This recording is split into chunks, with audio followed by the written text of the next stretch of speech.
వచ్చే రూట్లలో ఆర్టీసీ బస్సులు ఎక్కువగా నడుస్తుంటే లాభాలు వచ్చే మార్గాల్లో మాత్రం ప్రైవేటు బస్సులు భారీగా తిరుగుతున్నాయి. అక్రమంగా నడుస్తున్న వేలాది ప్రైవేటు బస్సుల వల్లే నష్టం వస్తోందని ఆర్టీసీ కార్మికులు ఆరోపిస్తున్నారు.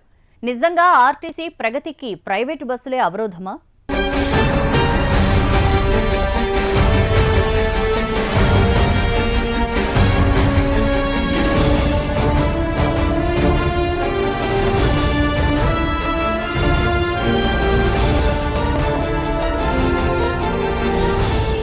సార్, వీటన్నిటితో పాటు కొంచెం సదుపాయాలు మెరుగుపరచడం మీద కూడా ఆర్టీసీ దృష్టి సారించాలి కదా సార్? అంటే ఖచ్చితంగా ఆర్టీసీ సదుపాయాలు మెరుగుపరిచి ప్రయాణికులను అట్రాక్ట్ చేయాలి. మన మోడీ గారు జమ్మూ కాశ్మీర్ పెళ్ళి ఓ మాట అన్నాడు, విమానాశ్రయాల్లాగా మన రైల్వే స్టేషన్లు ఎందుకుండవు అని.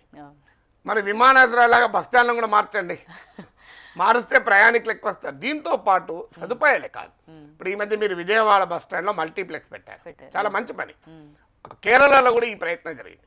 దీనికి ఇప్పుడు మీరు ఒక బస్ స్టాండ్లు ఉంటాయి, బస్ స్టాండ్లను మీరు ఒక మల్టీ స్టోరీ బిల్డింగ్లు కట్టండి, గ్రౌండ్ ఫ్లోరు బేస్మెంట్ బస్సులు పెట్టండి, బోలనంత ఫేస్ ఉంటుంది కదా, పైన కమర్షియల్ కాంప్లెక్స్ పెట్టండి, ఒక షాపింగ్ కాంప్లెక్స్, ఒక మల్టీప్లెక్స్, ఒక రెస్టారెంట్, ఇలాంటి అన్నీ పెట్టండి. దానివల్ల లాభం ఏంటి అంటే ప్రయాణికులు అక్కడే పనిచేసుకుని వెళ్తారు, అలాగే నీకు ఆర్టీసీకి ఆదాయం వస్తుంది. ఇది కట్టడానికి ప్రభుత్వానికి పెట్టుబడులు కావాలి ఆర్టీసీకి. దీనికి కూడా మార్గం ఉంది. మీరు ఒక రాష్ట్ర రోడ్డు రవాణా సంస్థతో పాటు ఒక పబ్లిక్ ప్రైవేట్ పార్ట్నర్షిప్ నేను ఇన్వైట్ చేయండి, లేదా స్పెషల్ పర్పస్ వెహికల్ ఎస్పీవి అంటారు, ఒక subsidiary company transport development finance కంపెనీని స్టార్ట్ చేయండి.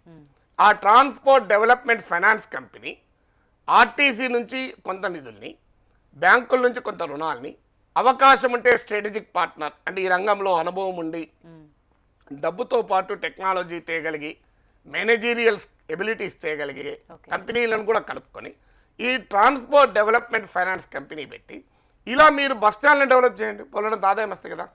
ఆర్టీసీకి 1000 ఎకరాల ఆస్తులు ఉన్నాయి, భూములు ఉన్నాయి, బిల్డింగ్లు ఉన్నాయి, వాటిని ఉపయోగించండి. మీరు వాటిని ఉపయోగించినప్పుడు మీకు బ్రహ్మాండంగా డెవలప్ చేసుకోవడానికి అవకాశం ఉంటుంది కదా. ఇవన్నీ నిరర్థక ఆస్తులుగా ఉండడం కన్నా, లేదా పూర్తిగా కమర్షియల్గా ఎక్స్ప్లాయిట్ కాని ఆస్తులుగా ఉండడం కన్నా వాటిని డెవలప్ చేస్తే నీకు ఆదాయం వస్తుంది కదా, ఈ పని చేయొచ్చు కదా. తర్వాత మీకు లాస్ మేకింగ్ రూట్స్ ఉన్నాయి. ఇప్పుడు ఇవాళ కూడా చర్చ జరిగింది అని అంటున్నారు ముఖ్యమంత్రి గారి నాయకత్వంలో. ఈ సమీక్షలు కూడా తెలంగాణలో కూడా చాలా డిపోలు నష్టాల్లో ఉన్నాయి. మీరు నష్టాలు వచ్చేటువంటి రూట్లను ఐడెంటిఫై చేసి ఎందుకు వస్తున్నాయి, అధ్యయనాలు ఏం చెప్తున్నాయంటే ఒక నష్టం రావడానికి నీకున్న బస్సుల్ని మొత్తం వాడుతున్నావా లేదా, ఇదొక నష్టం. ఇప్పుడు ఉదాహరణకు నీకు 100 బస్సులు ఉంటాయి, 100 బస్సులకు ఒక్కొక్క బస్సు పైన నువ్వు ఒక 10 లక్షలు ఖర్చు పెట్టావు అనుకోండి. 10 లక్షలు ఉండవు, చాలా ఎక్కువ ఉంటుంది, ఎగ్జాంపుల్ చెప్తున్నా.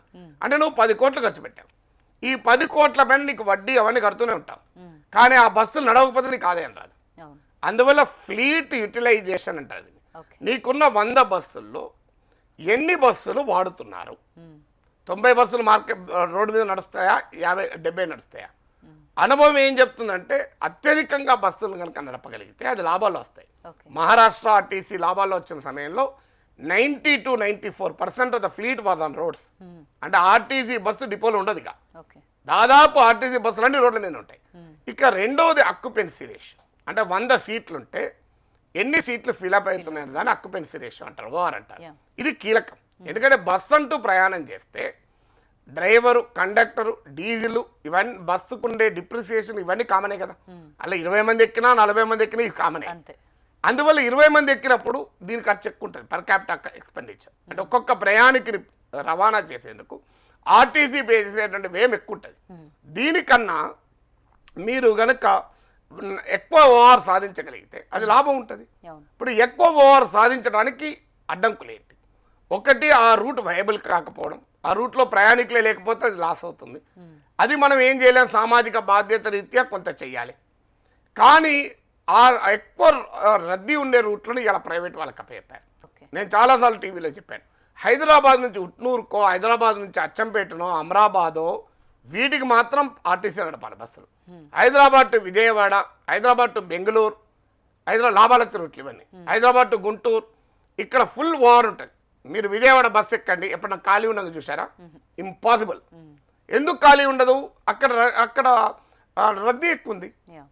అచ్చంపేట టు అమరాబాద్ బస్సు ఖాళీ ఉంటుంది, కానీ ఈ బస్సు ఖాళీ ఉండదు. అవును. అంటే మీరు ఖాళీ ఉండే బస్సు తక్కువ వారు అవకాశం ఉన్న రూట్లోమో ఆర్టీసీ నడపమంటున్నారు. బ్రహ్మాండంగా లాభాలు వచ్చి ఏసీ బస్సులు ఎక్కువ దూరం నడిచే బస్సులు లాభాలు వస్తాయి. అంటే లాంగ్ డిస్టెన్స్ ట్రావెల్ ఎప్పుడు లాభం. సో అక్కడ మాత్రం మీరు ప్రైవేట్ వాళ్ళకి అప్పచెప్తున్నారు. దీన్ని నష్టాల జాతీయకరణ, లాభాల ప్రైవేటీకరణ అంటాడు ఒక economist. It is the privatisation of profits and nationalisation of losses అని. అందువల్ల ఈ పనిని మానండి. అలాగే ప్రైవేట్ బస్సు వెళ్ళినాక వెనకాల ఆర్టీసీ బస్సు పోతుంది. లాస్ రాకుండా ఏమవుతుంది మీరు గమనించండి. చాలా సందర్భాల్లో 2-3 ఆర్టీసీ బస్సులు ఒకటేసారి పోతుంటాయి. దానివల్ల లాస్ రావచ్చు. ఈ ఓవర్ పెంచడానికి నిన్న ముఖ్యమంత్రి గారు మంచి సలహా చెప్పారు. మీరు మినీ బస్సులు కూడా హైదరాబాద్లో ప్రవేశపెట్టండి. That is a good idea. ఎందుకు గుడ్ ఐడియా అంటే మీరు ఒక బస్సు 40 మంది 50 మంది బస్సు పట్టే దాంట్లో 20 మంది ప్రయాణికులు పోతే నష్టం. అదే 20 మంది ప్రయాణికులు పోయే మినీ బస్సు పెట్టండి. ఆ రూట్లో 50 మంది ఉండరు, 20 మంది ఉంటారు. 20 మంది పెట్టే మినీ బస్సు పెట్టండి, లాభాలు వచ్చే అవకాశం ఉంటుంది. ఓల్డ్ సీట్లో ఎవరు టికెట్లు తీసుకోరు అని ఒక క్వశ్చన్ ఉంది. నేను దానికి కూడా ఒక సలహా చెప్పాను. మినీ బస్సుల్లో మీరు ఏం చేయండి, ఓల్డ్ సీట్లో నడిపే మినీ బస్సులు లేదా ఇంకే రూట్లోనైనా మీకు టికెట్లు తీసుకోవాలని డౌట్ ఉంటే ఆ ప్రాంతంలో ఉన్న స్థానిక యువతనే డ్రైవర్లు, కండక్టర్లు పెట్టండి. పెట్టి మీరు 2000 రూపాయలు వసూలు చేస్తున్నారు ఇప్పుడు రెగ్యులర్గా, ఆదాయం వస్తుంది అనుకోండి. 4000 చేశారనుకోండి, మీకు 500 ఇస్తామని చెప్పండి. వాళ్ళు ఒక్కొక్కరిని పట్టి వసూలు చేసి మీకు టికెట్లు ఇస్తారు. తర్వాత ఆర్టీసీ బస్ స్టాండ్లో మీరు ఇంతకుముందు సదుపాయాలు అన్నారు, చాలా మంచి ఐడియా అది. రాష్ట్ర ముఖ్యమంత్రి గారు కూడా ప్రజాప్రతినిధులు పిలిపించాడు ఎమ్మెల్యేలకు, ఎమ్మెల్సీలకు.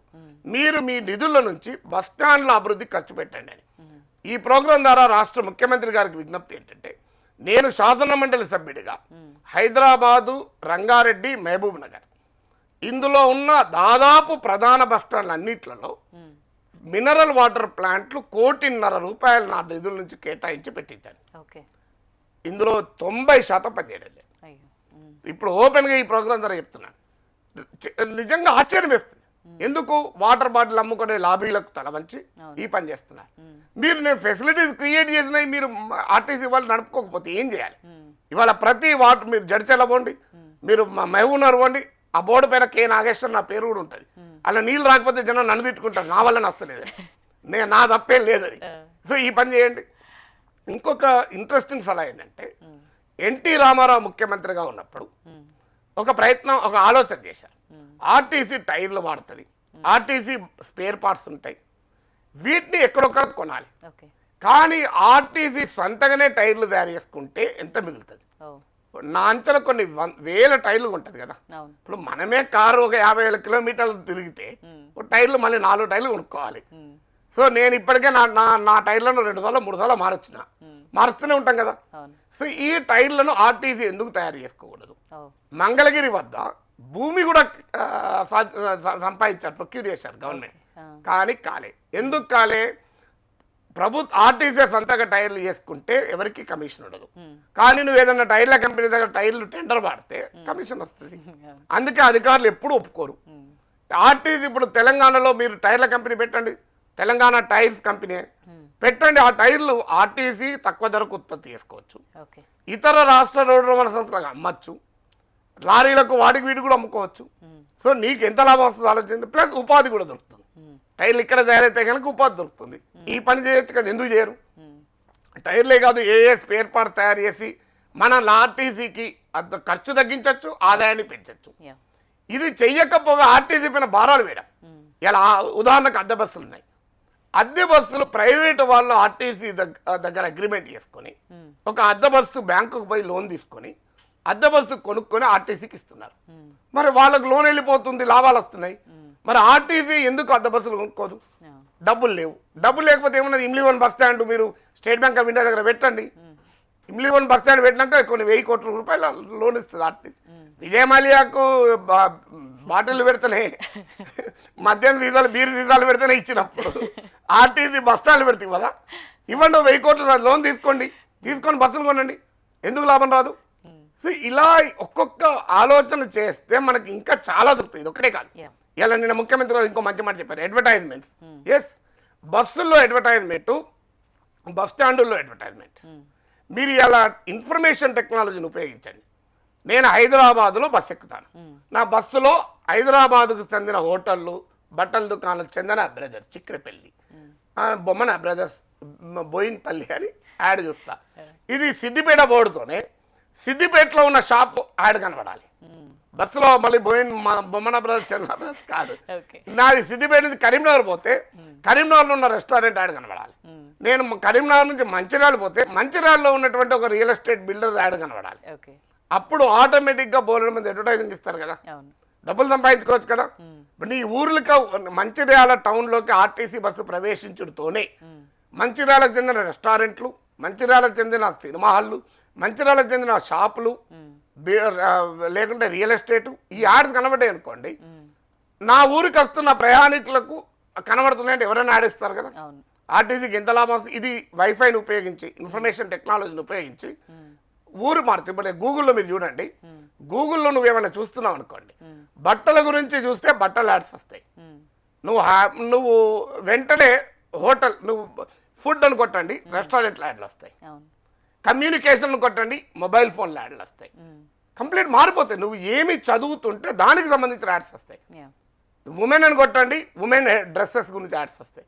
మెన్ అని కొట్టండి, మెన్ డ్రెస్సుల గురించి యాడ్స్ వస్తాయి. మరి ఇది గూగుల్ చేయగలిగినప్పుడు ఆర్టీసీ ఎందుకు చేయకూడదండి? అందువల్ల ఈ టెక్నాలజీని ఉపయోగించండి, ఇన్ఫర్మేషన్ టెక్నాలజీ. ఇది నేను అర్ధగంటే మన ప్రోగ్రామ్ ఉంది కనుక ఇన్నే చెప్పాను. ఇంకా నేనేం రవాణా రంగ నిపుణుని కాదు. దేశంలో నైపుణ్యానికి ఏం కొరత లేదు, తెలివితేటలకు కొరత లేదు, కావాల్సిందల్లా రాజకీయ సంకల్పం. ఇలాంటి అనేక మార్గాలు అన్వేషించండి, ఆర్టీసీ లాభాల్లో నడపండి. ప్రైవేటైజేషన్ అని పరిష్కారం కాదు. దానివల్ల యాక్సిడెంట్ రేట్ పెరుగుతుంది, దానివల్ల మీకు ఎంప్లాయ్మెంట్ తగ్గుతుంది. ఎందుకంటే వాడు 12 గంటలు ఒక్కొక్కరితో పని చేయించుకుంటాడు. దానివల్ల ఛార్జీలు పెరుగుతాయి. అందువల్ల దానివల్ల అనేక సమస్యలు వచ్చి ఆర్టీసీని జాతీయం చేశారు. మళ్ళీ ఆ సమస్యలు కొని తెచ్చుకోకండి. రైట్. ఇది ఇప్పటి వరకు ఉన్న హెడ్లైన్స్ పై ప్రొఫెసర్ నాగేశ్వర్ గారి విశ్లేషణ. Stay tune to HM TV.